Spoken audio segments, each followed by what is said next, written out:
Hoy está con nosotros César Hildebrand, escritor y periodista de reconocida y muy meritoria trayectoria, y a quien no es necesario pues presentar formalmente, ¿no? Porque todo el mundo lo conoce, de modo que sencillamente le damos la más cordial bienvenida.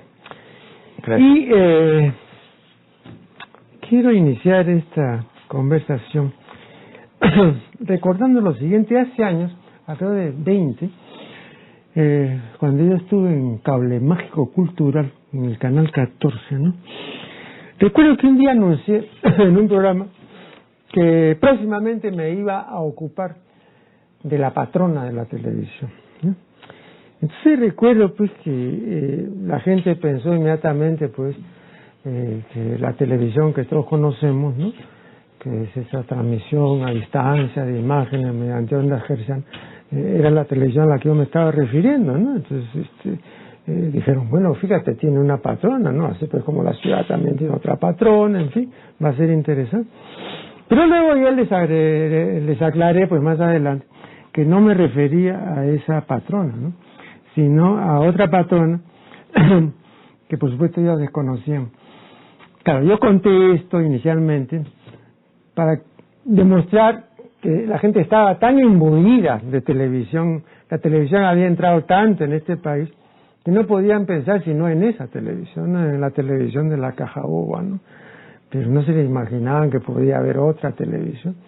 Bueno, entonces sencillamente les expliqué pues que había que fijarse en la etimología, ¿no?, que era la visión a distancia, y que yo me estaba refiriendo a algunas iluminadas, algunas mujeres místicas, ¿no?, que tenían esta facultad incomún, ¿no?, de ver cosas a distancia y como si hubieran estado en el lugar de la ocurrencia sin estarlo, ¿no? O sea, podían pues estar a miles de kilómetros y sin embargo después referían exactamente lo que había pasado, pero no habían estado ahí, ¿no? Entonces habían televisado los acontecimientos, ¿no? Bueno, entonces claro, yo conté esto porque dije, ahora solamente la televisión en la que todo el mundo piensa es la televisión pues que todos conocemos. Yo creo que la televisión aquí, después me dirás qué opinas, tiene la gran facilidad de estar en la casa, cosa que no tuvo el cine nunca, porque había que ir a un local. Pero en la casa tenías la televisión ahí, inicialmente tú recuerdas pues estaba en el comedor la televisión, entonces ya para comenzar interrumpió la sobremesa o la anuló, ¿no? Y luego, bueno, se mudó de lugar, estuvo en el hall, en la sala de recibo, en fin. Llegó al baño, creo. Claro. Para ser coherente. Para ser coherente. Pero esta ya presencia del televidente, de lo que Sartori llama pues el homo videns, en realidad es el homo televidens, ¿no?, fue cada vez más creciente, entonces sencillamente pues se posesionó ya de esta intimidad hogareña y la desplazó completamente, ¿no? Creo que toda nueva innovación tiene una serie también de inconvenientes, no solamente son conveniencias las que traen, ¿no? La última vez que estuve acá, el filósofo y el científico Mario Bunge, en una conversación muy breve que tuve con él, él insistía en eso, ¿no? Es decir, por ejemplo, todos los males que también ha traído la computadora, no solamente son bienes, pues, ¿no? Entonces recuerdo que dio una conferencia sobre eso, sobre la computación, y entonces enumeró pues los inconvenientes también de eso. Él decía, no, imagínense ustedes, para mí, viéndolo con ojos científicos, este mono desnudo que es el hombre, ¿no?, que es una cuestión pues completamente primitiva, está frente al invento más extraordinario del siglo XX. Entonces es absolutamente incongruente que este hombre primitivo esté frente a ese invento, ¿no? Pero es así, pues le decía yo, bueno, no hay nada que hacer, pues.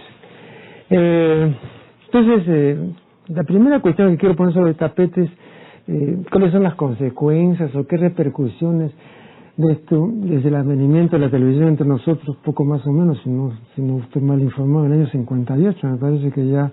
La comercial, la 57 fue la nacional, justamente, claro, con este canal. Claro. ¿Cuáles han sido las consecuencias de esa propagación? A nivel educativo y cultural, con el paso del tiempo, devastadoras.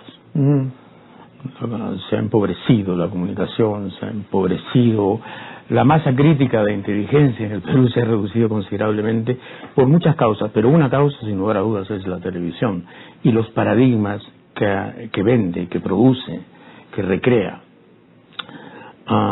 Y además hay un proceso de decadencia en los últimos 15 años o 20 años de la televisión comercial. Los contenidos son cada día menos exigentes, más brutales y más tendientes a la barbarización de la especie, ¿no? O sea, si la televisión gobernara, nosotros tendríamos que estar en calzoncillos en este set y con un par de garrotes, por si acaso, si la televisión realmente pudiese ejercer la dictadura que quisiera. Yo la veo mal. Yo he estado en la televisión mucho tiempo y nunca la he visto peor, la televisión comercial, que hoy. Nunca. Nunca más bruta, nunca más ignorante, nunca más sin horizontes, nunca más sin audacia, ¿no? Alguna. Ahora, dicen que hacen lo que le gusta a la gente, pero el círculo es vicioso, pues. Si la gente no tiene otros menúes, si la gente no tiene otras alternativas, pues hombre, escoge. Pero sí es cierto que si la televisión está así es porque hay una democracia de tumulto, ¿no? De muchedumbre, en algunos casos de oclocracia. Sí, ¿por qué no? Esa gente produce también esa televisión. La pregunta es, ¿el Perú se merece otra televisión? No puedo responder eso, porque no me atrevería. No sé si tú tienes la respuesta, pero... Bueno, pero una vez yo recuerdo, cuando estaba en Cable Mágico Cultural, la televisión comenzó a admitir a los llamados cómicos ambulantes, ¿no? Y una de las personas del canal estaba horrorizada frente a esa admisión, ¿no? Y yo defendía a los cómicos ambulantes, porque dije, bueno, ¿y qué más quieren ellos? Si los extraen, los llaman. Ellos no han venido aquí, han tocado la puerta. Entonces, han visto la coyuntura, pero los directivos del canal, no los cómicos ambulantes, porque ellos no podrían imponer nada. Y entonces han dicho, bueno, esto es lo que necesitamos, este tipo, digamos, de contenido, entre comillas, eso es lo que necesitamos. Exacto. Entonces, el asunto... Porque es un asunto de rating, Marco Aurelio. Este programa, que es muy bueno, que es magnífico, acepté porque rechazo muchas invitaciones y acepté esta porque es este programa. Pero este programa, pues, en términos de rating, es poco significativo. Sí. Y eso es todo un síntoma. Eso es todo un test del Perú, ¿no? Y yo he estado en la televisión comercial y te puedo decir que el gran problema precisamente es la presión publicitaria, el rating, la dictadura del rating. En realidad, la televisión es un montón de espacios que lo que venden es la publicidad. La protagonista es la publicidad, los intervalos son los espacios. ¿Con qué los llenas? Con aquello que puede precisamente producir atractivo, magnetismo, estupor, sobre todo, lo último, ¿no? Y eso se ha ido degradando a un punto tal en que ya no es suficiente la violencia ni la muerte, sino el detalle de la muerte, una especie de pornografía de la muerte, ¿no? De qué tamaño era la herida, por dónde salió la bala, qué orificio es, cuántos fueron, etcétera, etcétera. Y no sé a dónde vamos a llegar, porque esto no tiene límites, evidentemente, y como no hay capacidad autocrítica alguna, el horizonte es infinito para esto. Claro, pero ahí viene el asunto que ya otra vez se ha debatido, de la autorregulación, ¿no? Claro, yo aquí, y más de una vez, conversando con Fernando Vivas, que defiende la autorregulación, él me decía que era la única salida, ¿no? Entonces yo le recordaba que cuando Herbert Marcuse estuvo en Berkeley, en la Universidad de Berkeley, en la época de los 60, ¿no? La protesta juvenil y todo lo que tú conoces, le preguntaron también eso. Oye, usted, ¿qué hacer con los medios de comunicación masiva? ¿Qué hacer? Hay que intervenirlos, pues. Yo a los 3 meses comienzo a cambiar la mentalidad de California. Mientras que se diga y se hable, no se puede hacer nada, pues. Entonces, esa es una medida drástica, ¿no? Bueno, acá se asustan, ¿no? Entonces te dicen, pues, cualquier cosa, ¿no? Pero no es necesario intervenir, basta apelar al artículo constitucional que dice que los medios de comunicación deben contribuir a la educación y la cultura. Lo dice la Constitución del 93, ¿ah? Estoy hablando de la fujimorista, la impuesta, la dictatorial. Ya no te digo la del 79. Así que la Constitución. Pero la Constitución, como tú sabes, es un libro humorístico en el Perú. Claro. La pudo haber escrito Sofocleto. Para matarse de risa la Constitución. Vamos a hacer acá una primera pausa y ya retornaremos. Estamos dialogando con César Hildebrand.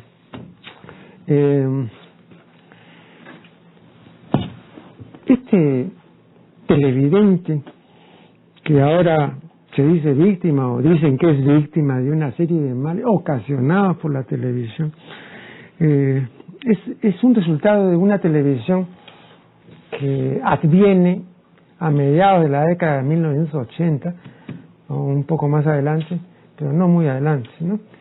O sea, antes de esa época no había ese tipo de televidente. El televidente que surge después es un televidente que ya está de suyo alterado o ya busca ciertas cosas, como por ejemplo el que probó drogas y entonces quiere seguir probando y quiere seguir experimentando y quiere seguir hundiéndose, ¿no? Entonces, pero no es un inicio. No sé si está de acuerdo entre esta primera etapa, llamémoslo así, del año 50 y tantos al 80 y tantos, y luego otra etapa ya deleteria. Sí, básicamente estoy de acuerdo. Si recordamos la televisión en blanco y negro, por ejemplo, hombre, produce una especie de melancolía dulce, ¿no? Recordar a Pablo de Malengoy, claro, a Pepe Luz, al propio Humberto Martínez Morosini, digamos, auroral, entre comillas. Sí, pues hacían televisión blanca, a eso le llamaban televisión blanca. El concurso Helen Curtis pregunta por 64.000 soles, ¿no? Esta es su vida. Hombre, programas donde, por ejemplo, Juan Gonzalo Rose hizo de guionista en Esta es su vida. Sí. Nada menos. Nada menos. Juan Gonzalo Rose. Imagínate Juan Gonzalo Rose tocándole la puerta ahora a Canal 2. Lo matan. Lo matan por intruso. Sí, era una televisión blanca, era una televisión casta y era un público distinto. Sin lugar a dudas. Algo pasa en los 80, tú dices que es un fenómeno más o menos mundial, yo también lo creo. Coincide con la brutalización de una ola neoliberal que empieza con Reagan y con la Thatcher y que, en fin, empodera a una serie de círculos y de gentes que antes simplemente no habrían tenido ninguna relevancia. Me refiero al nivel mediático, ¿no? Claro. Les concede una autoridad que no tiene que ver con la meritocracia, sino con la imposición del mercado. La televisión norteamericana, por ejemplo, en esa época empieza a limpiarse de toda disidencia, Desde luego que hay todavía gente que piensa distinto, pero la gran limpieza empieza en esa época. Lo mismo pasa en Europa y en el Perú igual. Y efectivamente hay una necesidad mundial de que la gente esté menos informada, de que la gente sea menos lúcida, de que la gente tenga menos capacidad crítica. Es una necesidad mundial. El capitalismo con hipercríticos no funciona. Con críticos funciona a medias. El capitalismo necesita anuencia, necesita resignación y necesita mucha distracción.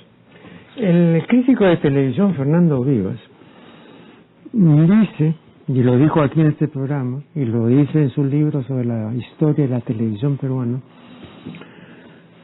dice, la figura más importante de la televisión del Perú en los últimos 50 años es Genaro Delgado Parker. Cuando dijo esto, yo le manifesté que esa era una afirmación estremecedora y estupefaciente. Sí, me dijo, seguramente te puede estremecer y te puede dejar estupefacto, pero los hechos son los hechos y el hecho es ese. Ahora yo digo, mi vida es una persona pues inteligente, culta, ¿no? ¿Y cómo puede haber llegado a decir eso? Bueno, es su derecho opinar como opina, pero no puedes dejar de pensar que Fernando Vivas es un funcionario muy importante del Diario del Comercio, un escritor, editorialista, columnista, reportero, en fin, casi multioficios en el Diario del Comercio, que es propietario del canal comercial más importante, que es América Televisión. Entonces ahí hay también una filtración de intereses, ¿no? En su discurso un poco contaminado hay una filtración de intereses, sin lugar a dudas. Bueno, ahora, que diga que Genaro Delgado Parker fue el hombre más importante de la televisión, bueno, entonces habría que decir que la televisión que padecemos ahora también es producto de esta especie de sí campeador, de este fundador, que es Genaro Delgado Parker, ¿no? Porque te das cuenta que es una frase contradictoria. Si dices que ha sido el hombre más importante de los 50 años, entonces es la mitad responsable de lo que está sucediendo ahora. Porque claro, el legado del señor Delgado Parker, entre otras cosas, es Risas y Salsas, que fue el programa que hizo del humor la pacotilla que es ahora en la televisión. La gran hazaña de Genaro fue que durante 20 años tuvo el programa de más alto rating con el menor costo posible, que se llamaba Risas y Salsas. Pero claro, el asesinato de Chaplin estaba implícito en ese humor, ¿no? El asesinato de toda ironía, de toda fineza y de todo humorismo real estaba implícito en ese programa. Entonces al señor Vivas también habría que recordarle eso, ¿no? No, pero me parece a mí que es una comparación forzada, porque traer a colación a Chaplin, ¿no? Y compararlo pues con una producción como Risas y Salsas, ¿no? Es demasiado violento, ¿no? Claro, pero justamente quiero ser violento para que la gente entienda que el humor no estaba pues en Risas y Salsas. Estaba, en fin, la parodia grotesca, la caricatura gruesa, la chabacanería, sí. No, pero digamos, te comienzan a hollar la trocha, digamos, del facilismo, que es una de las características de la llamada posmodernidad y de la era digital y de la sociedad informática. El problema de esta nueva etapa es que tenemos cuatro ismos, ¿no? En primer lugar, tenemos el inmediatismo, ¿no? En segundo lugar, tenemos el fragmentarismo. En tercer lugar, tenemos el superficialismo, ¿no? Y luego tenemos el facilismo. O sea, estos son cuatro ismos que están en todo y que están despotenciando al ser humano, porque dependen, ¿no?, de la multiplicación de prótesis, o sea, de adiciones. Entonces ahora tú no podrías concebir a un ser humano común y corriente sin la cantidad de prótesis que cualquier ser humano tiene, comenzando pues por el celular y 20 cosas más, ¿no es cierto? Si tú le quitas todo eso, entonces lo dejas desprotegido completamente, no sabría qué hacer. Cada adición es una pérdida de alguna facultad o una disminución de esa facultad que ya no se va a usar, ¿no? Sí. Entonces, claro.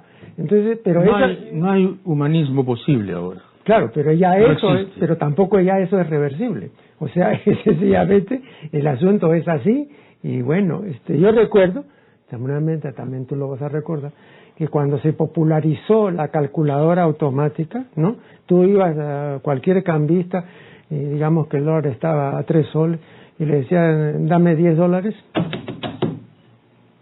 no podía ser ya mental. Ese es el problema, ¿no es cierto? O sea, no, si tú ves aquí que apretando esto, que jalando esto, ya te evitas, ¿no?, el esfuerzo o el pequeño esfuerzo, ¿no? Entonces comienza a lastrarse. Sí, pero digamos que podrías pensar que evitarte labores menores, como multiplicar o sumar, eso te daría tiempo para pensar en cosas mayores, pero no sucede eso. No, pues. Es que no usas la calculadora para no pensar en cosas, y tampoco piensas en cosas mayores. El problema es fundamentalmente la frivolización de la agenda, ¿no? Este antropoceno, que ya se llama así, esta era espantosa en donde el hombre destruye el planeta y no hace nada básico para evitarlo, da una idea de que la estupidización humana, y ese es un tema recurrente en ti, es universal, absolutamente universal, y que tiene que ver muchísimo con una clase política que no está a la altura de los desafíos y que probablemente ha sido producida por las corporaciones precisamente por eso, porque no está a la altura de los desafíos. Le debe mucho más a la British Petroleum que al futuro, por ejemplo, la clase política inglesa. El fracaso de las COPs, este nuevo fracaso de la COP París, que está dando mediocridades, que está dando, en fin, generalidades, consejos de perogrullo, otra vez, compromisos que no se cumplen, etcétera, etcétera, tiene una idea de lo suicida que es el ser humano. Vamos a hacer acá una nueva interrupción y ya regresaremos.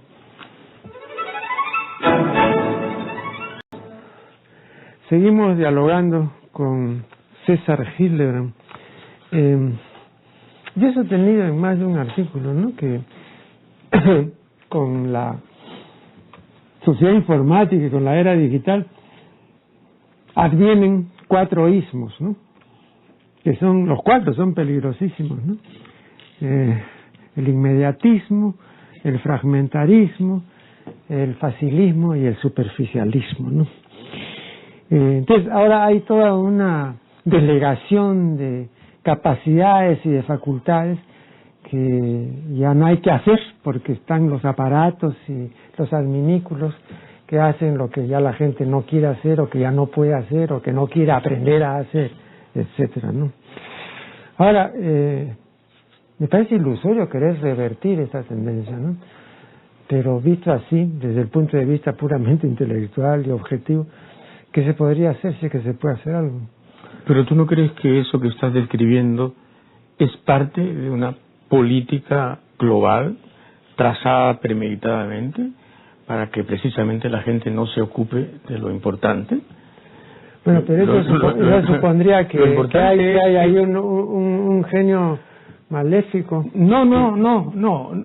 Puede haber perfectamente una concertación de intereses en la aldea global. Esto es muchísimo más factible que antes, ¿no? Antes. No, pero para eso necesitas una persona inteligente. Pues pero es que hay, evidentemente, en Chicago.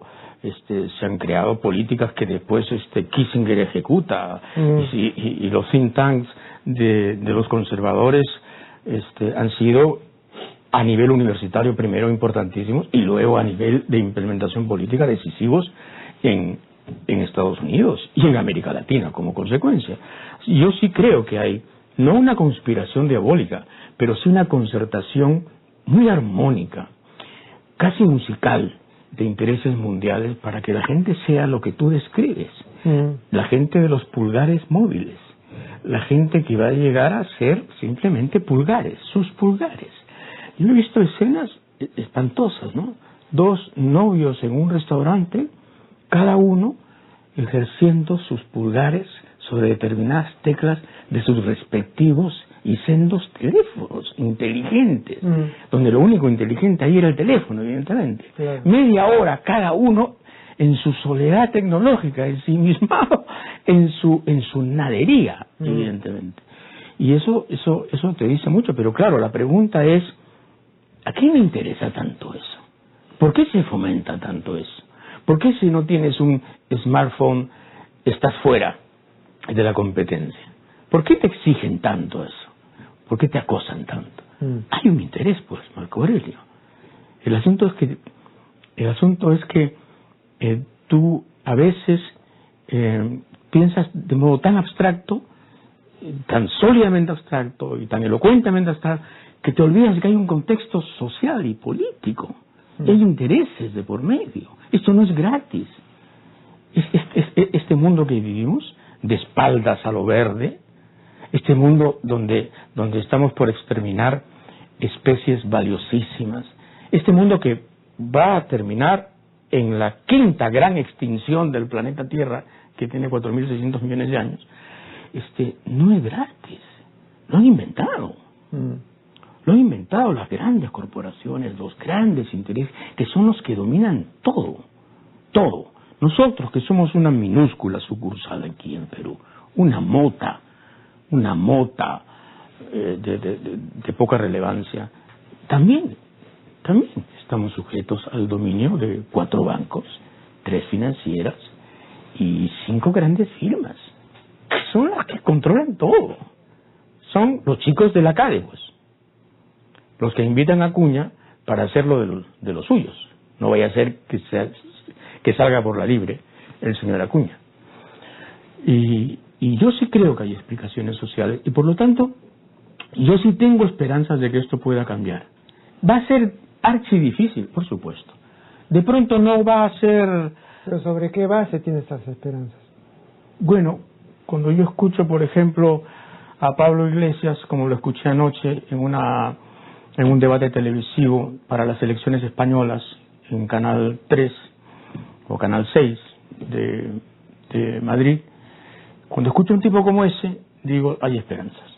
Porque Pablo Iglesias es un tipo que precisamente ha reunido la indignación de su generación, que ha podido tener información suficiente para construir una plataforma de cambio verosímil, y te la ofrece.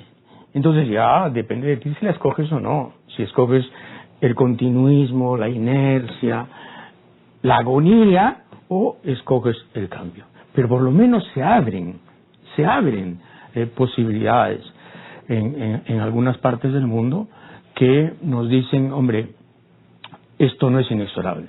El libreto no tiene que ser uno solo. Hay posibilidades de desentonar, de desafinar. Tienes razón tú en decir que esto es muy difícil, que en algunos casos ya es irreversible. Lo que le hemos hecho al planeta ya es irreversible. El planeta va a aumentar su temperatura en 2 o 3 grados. Eso ya es irreversible. El asunto es que no llegue a 6. Ahora, yo recuerdo que cuando leí hace muchos años el libro de Karl Menninger, ilustre psiquiatra, titulado El hombre contra sí mismo, vi la declaración perfectamente fundada de que la mitad de la destrucción que hay en el hombre y en el planeta es autodestrucción, ¿no? Y que es un error pensar de que solamente nos destruimos los unos a los otros. No, también nos Entonces toda la obra de Menninger es una explicación o un intento de explicación, ¿no?, acerca de esta autodestrucción. Entonces, en el comportamiento actual del Homo videns, ¿no?, hay también un proceso autodestructivo. O sea, no solamente estamos destruyendo nuestro hábitat, estamos destruyendo el planeta y estamos embarcados en una serie de correrías demenciales, sino también que nos vamos destruyendo. Y no hay ninguna especie que destruya su hábitat y que se destruya, que yo sepa, por lo menos ninguna especie importante, ¿no? Entonces también es otra singularidad que nunca se tuvo en cuenta, ¿no?, porque se creyó de que éramos lo suficientemente racional como para no estar embarcados en ¿no?, como diría Silvia Plath, en llamativo striptease del acabamiento, ¿no? Un striptease interminable, pero nos vamos aniquilando, ¿no? Sí, pero si lo consideramos eso como un destino inflexible, la otra alternativa es el suicidio, que siempre será el gran problema. Bueno, eso ya cambió, pues es el único problema importante de la filosofía. El único problema de la filosofía es el suicidio, ¿no? El verdadero problema. Claro. Pero yo soy un lector asiduo de Émile Cioran, que es también una de tus lecturas seguramente. Claro, ¿no? claro. Este rumano genial. Y hay una entrevista que le hicieron alguna vez y Cioran, bueno, desplegaba esta especie de estética del pesimismo, ¿no? Porque es un pesimista, era un pesimista que decía las cosas con tanta belleza que imantaba, ¿no? De verdad, daba ganas de ir con él al agujero negro que nos proponía, ¿no? Y debatirnos ahí, en la nada.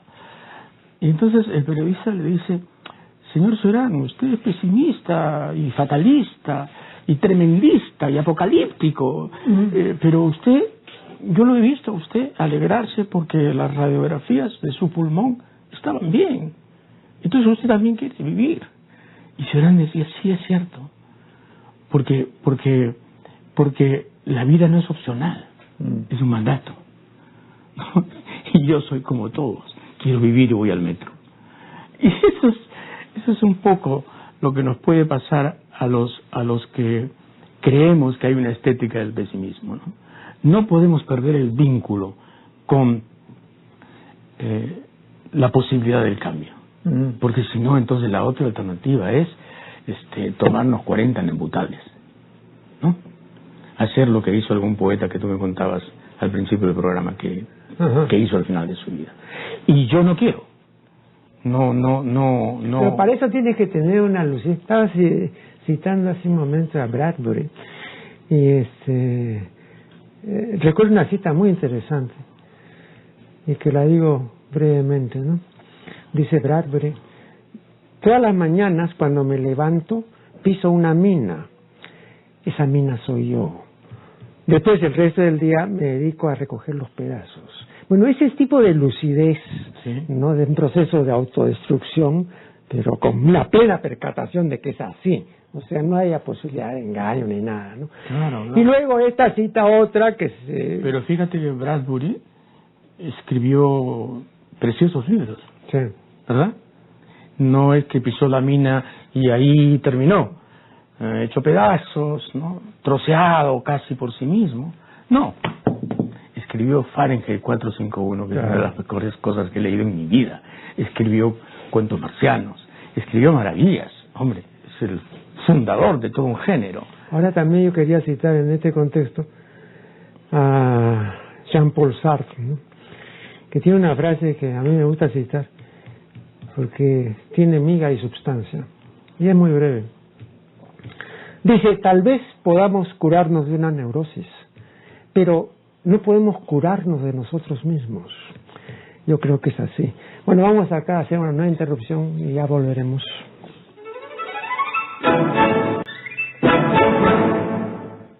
Bien, este es el último tramo de una interesante entrevista con César Hildebrand.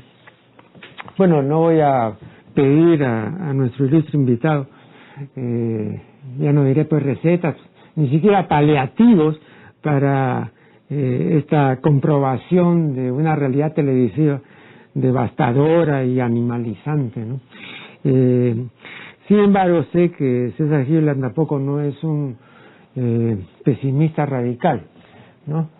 O es un pesimista, como dice Bryce, que quiere que las cosas salgan bien, ¿no? Huyo del pesimismo, me cuesta huir. Sí, ¿no? Me cuesta, pero huyo, sí, porque es una tentación perversa, ¿no?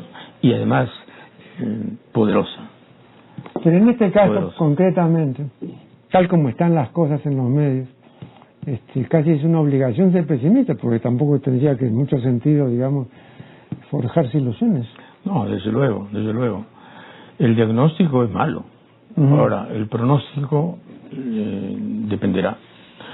El pronóstico en el plazo inmediato es malo también.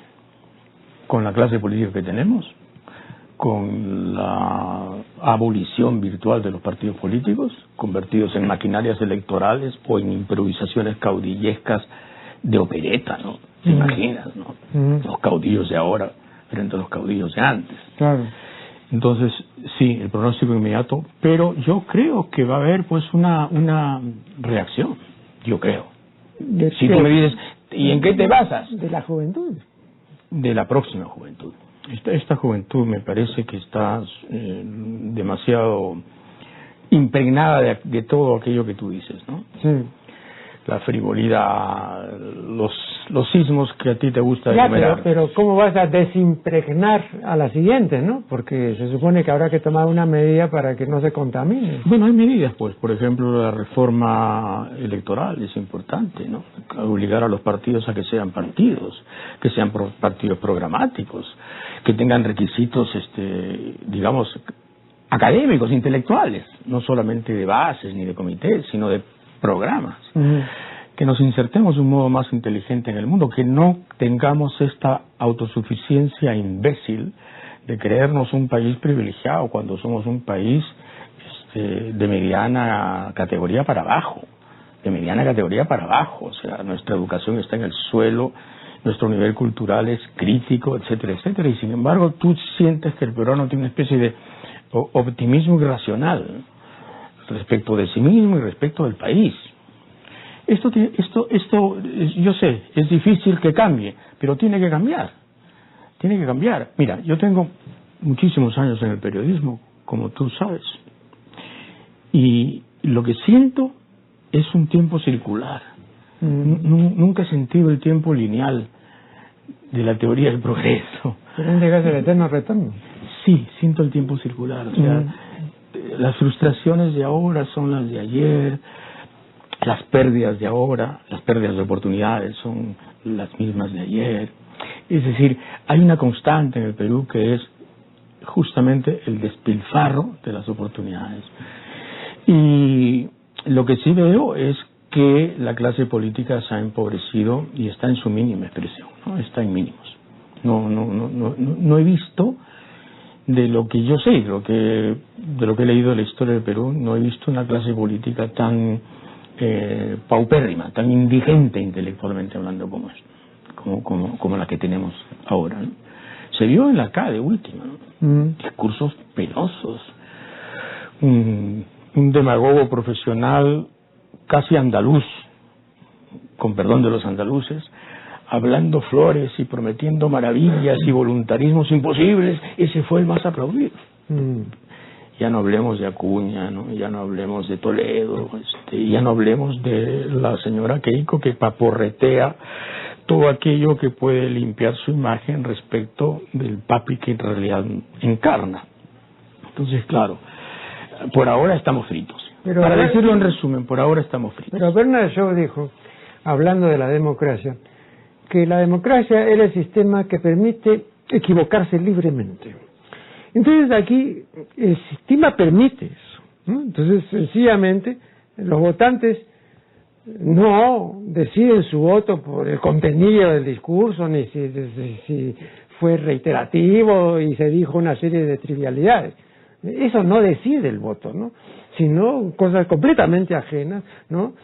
Acá me gusta porque es muy simpático, o esta señora sí porque parece que es trabajador, etcétera. Cosas que están completamente fuera al margen de la ideología, ¿no? Completamente cosas así de la vida diaria. Claro, pero digamos, cuando hay algunos paréntesis anómalos, por ejemplo, en el caso de la última elección, ¿no? Cuando se presentó un candidato y dijo, yo quiero cambiar esto y esto y esto y esto y esto, y esto se va a convertir en la gran transformación, y después le dijeron, no, de ninguna manera, si no votamos por ti. Entonces, muy bien, voy a ceder en esto, pero quiero este núcleo duro de transformaciones y esta es mi hoja de ruta. Innegociable.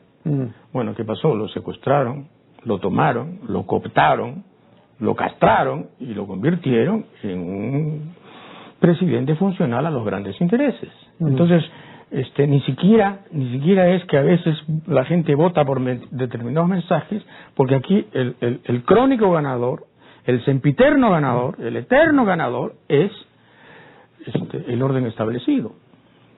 El mariscal Benavides sigue mandando acá, evidentemente.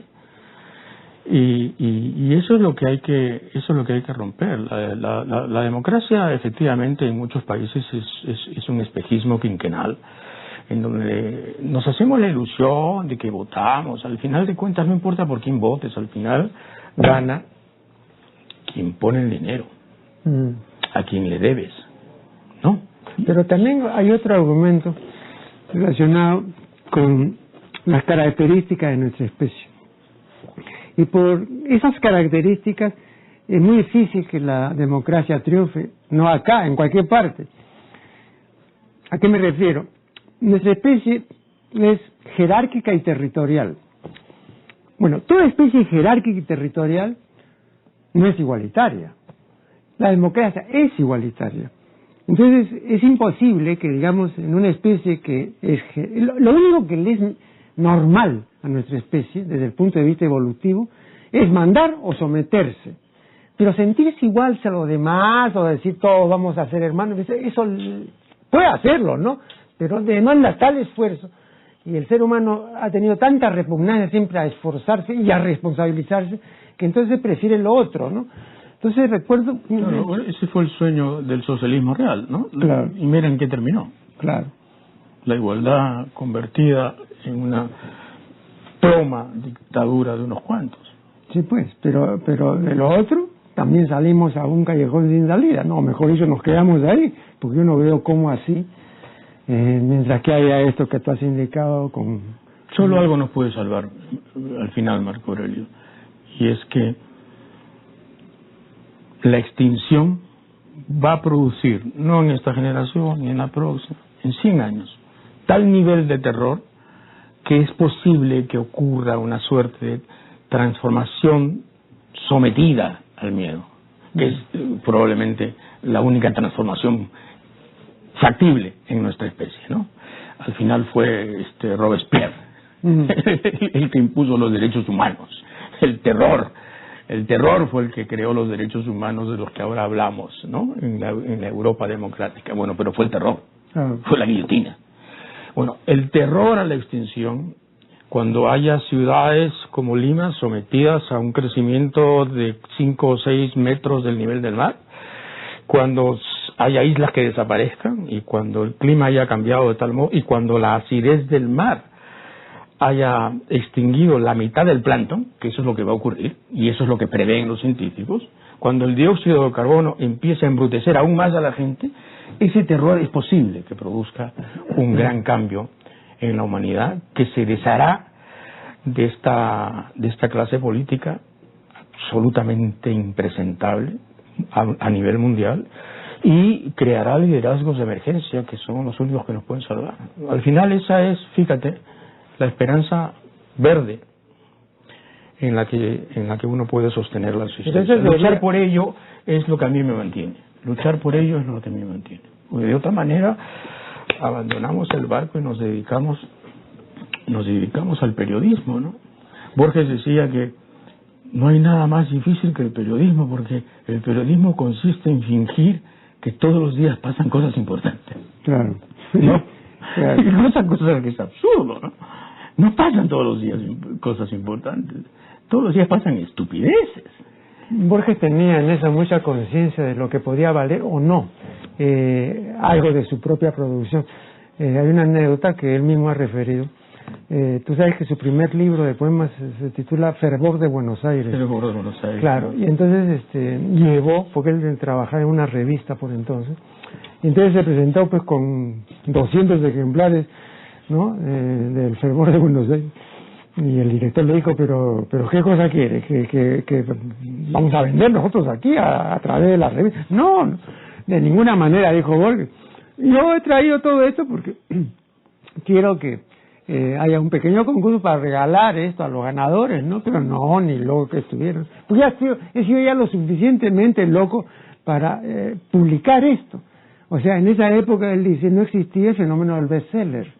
Entonces una persona que hacía una edición de 300 ejemplares se quedaba con 200, pues no, porque claro. no sencillamente eso no era ningún éxito. Qué chismoso era Borges, ¿no? Ah, bueno. ¿Entonces leí las conversaciones con Bioy Casares? Sí, extensísimas. Qué maravilla, ¿no? Sí, así es. Pero es una fuente de chismografía intelectual, literaria y no literaria. Chismografía bonaerense, porteña, ¿no? No, y aparece ahí un Borges, que tú recordarás, aparece un Borges que no aparece en otras partes, y es un Borges del chiste grueso. Del chiste grueso. Sí, de conventillo. De conventillo, ¿no? Exactamente. Sí, 2 o 3 ejemplos, ¿no? Me resultaron muy simpáticos. Es decir, chistes buenos, ¿eh? Sí. Pero que no te les imaginas en Borges. Sí, bueno, que tenía una apariencia muchísimo más sofisticada, claro, contenida y refinada, ¿no? Claro, claro. Sí, sí, yo lo entrevisté una vez y no olvidaré que me cogió de la mano así ciego, a ciegas, guiado por la Kodama, y me dijo, usted es el periodista de Caleta, César Hildebrand, ¿no? Y yo dije, sí, Jorge Luis, soy yo. Entonces me empezó a hablar de qué cosa era Hildebrand y qué diablo significaba y cómo estaba en no sé qué saga germánica del siglo XIV y en qué se había convertido. Madre mía, 5 minutos ahí. Hacía alardes. Ajá, claro. Hacía alardes. Bueno, pero era un tipo exquisito. Claro. No, y además ese tipo de ser humano sale pues una vez cada 500 años, ¿no? También es otra rareza, ¿no? ¿Te das cuenta la frecuencia de talento del siglo pasado con respecto de este siglo? O sea, ¿cómo es que hemos perdido masa crítica? Bueno, todavía no tenemos una perspectiva o una retrospectiva suficiente, ¿no? Porque, sí, no, claro, pero 15 años es poco. No, me refiero al siglo pasado y al siglo XXI, tal como lo consideran historiadores como Eric Bosman, ¿no? Que dice que el siglo XX termina en 1989 en realidad, claro, ¿no? Y que el siglo XXI empieza el 89. Entonces tenemos un poquito de más años. No, me refería, en resumen, al poco talento que veo ahora, ¿no? En relación a, en fin, compara lo que se produce ahora con el boom. No, pero entre nosotros también, César, compara tú a la generación del 900, ¿no es cierto? Wow. Y esa gente no ha tenido. Compara nada más que a Sánchez con Cotillo. Y sal corriendo. Claro. Sal corriendo, hay que salir corriendo. Wow. Sí. Cómo nos hemos empobrecido. Y eso es bueno que el Perú y la gente lo acepte, lo tenga como conciencia, lo que nos hemos empobrecido culturalmente, lo poco que somos culturalmente. Hay líderes que dicen teníanos, habíanos. Dios mío, ¿qué es esto? Fraseoclastas, ¿no? Los pintores del idioma, pues. Sí, idiomicidas. Sí, terrible, ¿no? No, y además, para usar una palabra que le gustaba a Ángel Rosenblatt, ¿no? El famoso lingüista maestro de Marta Hildebrand. Venezolano. ¿No? Sí, venezolano, ¿no? Vericidas. Los vericidios están a la orden, pues, en el campo de la política, y todos los días vemos a vericidas y se cometen vericidios y nadie dice nada. Y otro detalle acerca de esto, con eso terminamos porque desgraciadamente ya se vence el tiempo. Has notado, creo que lo dije en algún artículo, que en ninguno de los idiomas importantes hay el antónimo de mentir. En todos hay siempre un verbo para no decir la verdad, ¿no? Pero para decirla, ¿no? Un amigo sugirió veracear, de veraz, ¿no? Pero bueno, ¿no? Otro dijo ortologar, ¿no? Tampoco, pues no, ninguno. Entonces la pregunta es ¿por qué en ningún idioma, ¿no? Entonces yo me pregunto, digo, bueno, es que la verdad les es tan ajena que ni siquiera se les ha ocurrido pues un verbo para decirla, ¿no? Que es algo, una comprobación también muy incomodante. Es una excelente observación, ¿no? Bueno, muchísimas gracias a César Hildebrand por su valiosa colaboración en este programa, se lo agradecemos muy sinceramente. Gracias a ti. Y con ustedes será hasta el programa reciente. El siguiente.